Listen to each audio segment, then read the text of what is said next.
Bonjour à toi. Aujourd'hui, tu vas programmer deux activités où un lutin envoie un objet selon l'axe des X et l'axe des Y.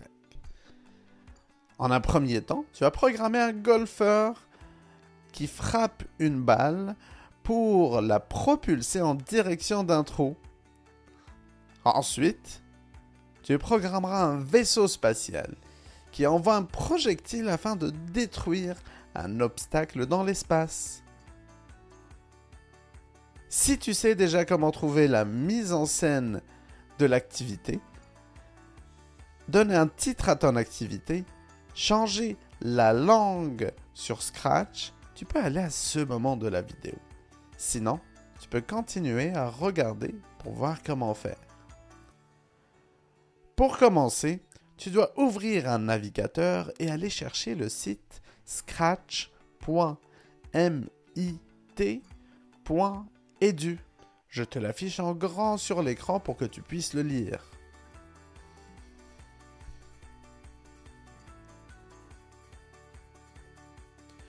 Une fois que tu es sur le site de Scratch, tu peux écrire dans la barre de recherche Samar Récit.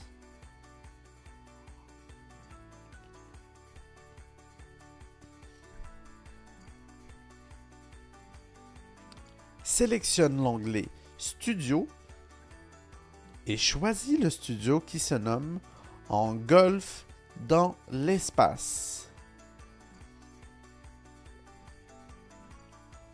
Tu peux voir les mises en scène des deux parties de l'activité. Sélectionne la mise en scène de la première partie, comme ceci.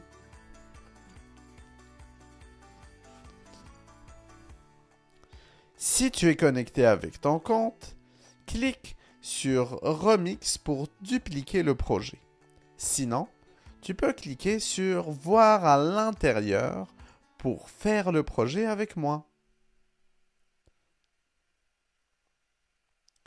Je te rappelle que le globe que tu peux voir ici permet de changer la langue.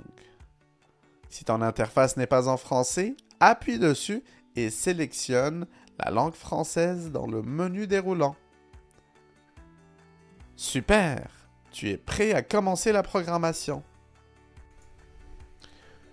Tu as peut-être remarqué qu'il y a déjà 3 lutins dans ta scène. Il y a un golfeur, une balle de golf et un trou. Un lutin en programmation, c'est un personnage, un objet, un animal à qui l'on peut donner des consignes sous forme de blocs. L'enchaînement de ces blocs s'appelle une séquence. Une séquence de programmation commence toujours par un bloc d'événements jaune. Commençons par programmer la balle de golf pour qu'elle commence toujours au bon endroit. Sélectionne la balle de golf dans ta liste de lutins.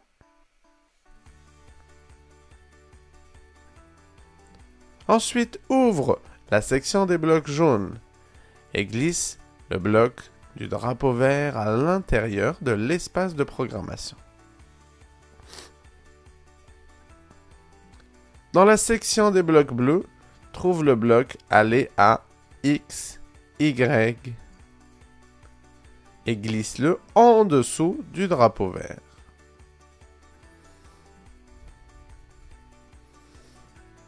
Ce bloc de mouvement sert à déplacer le lutin à des coordonnées de ton choix. Tu veux toujours que la balle commence à l'origine, au point 0, 0. Entre donc les coordonnées X est égal à 0 et Y est égal à 0 dans le bloc Aller à X, Y. Je te donne maintenant le premier défi. Tu vas programmer la balle pour qu'elle se déplace horizontalement jusqu'au trou. Tu auras besoin du bloc bleu glissé en 1 seconde.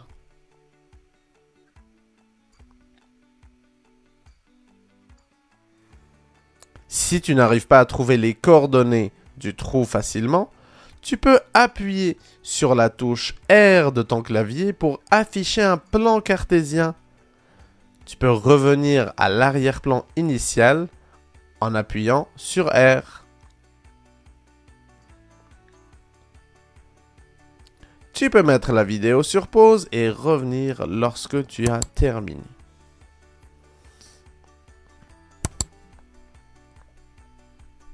Voici la solution du premier défi. Dans le bloc glisser A, X, Y, change la coordonnée X pour 164, qui correspond à la coordonnée en X du trou. La coordonnée en Y, elle, ne change pas, car la balle, comme le trou, 100 à Y est égale à 0. Tu peux tester ton programme en appuyant sur le drapeau vert en haut à droite de ton écran. Tu vois la balle rouler jusqu'au drapeau. Beau travail! Maintenant, tu vas programmer la balle pour qu'elle disparaisse lorsqu'elle touche le trou. Pour ce faire, tu auras besoin d'un bloc de conditions. Tu peux trouver ce bloc dans la section des blocs de contrôle. Il s'agit des blocs de couleur orange foncé. Trouve le bloc si alors et glisse-le en dessous du bloc glissé en 1 seconde, comme ceci.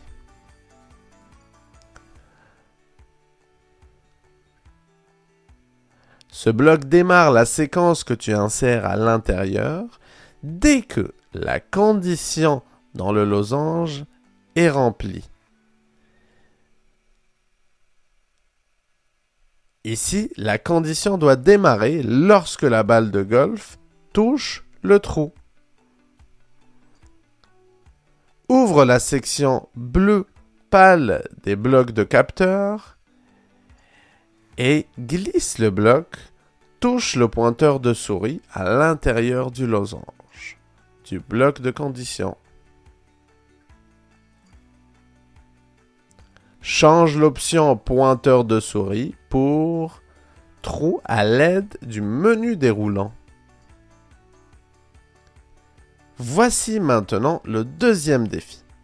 Tu dois programmer la balle pour qu'elle disparaisse lorsqu'elle touche au trou.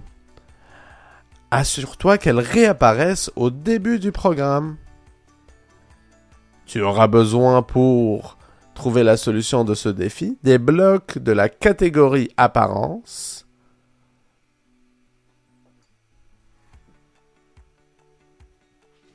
Tu peux mettre la vidéo sur pause et revenir lorsque tu as terminé.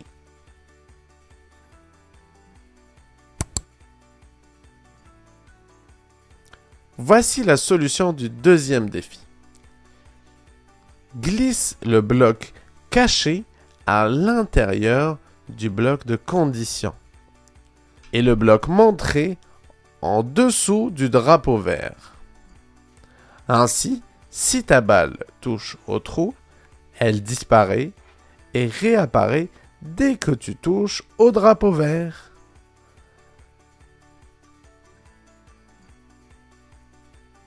Beau travail! Je te félicite, tu as terminé les défis de la première partie de cette activité. Tu peux choisir de t'arrêter maintenant ou décider de continuer avec la deuxième partie de l'activité. Je te dis bravo pour tout ce que tu as réalisé.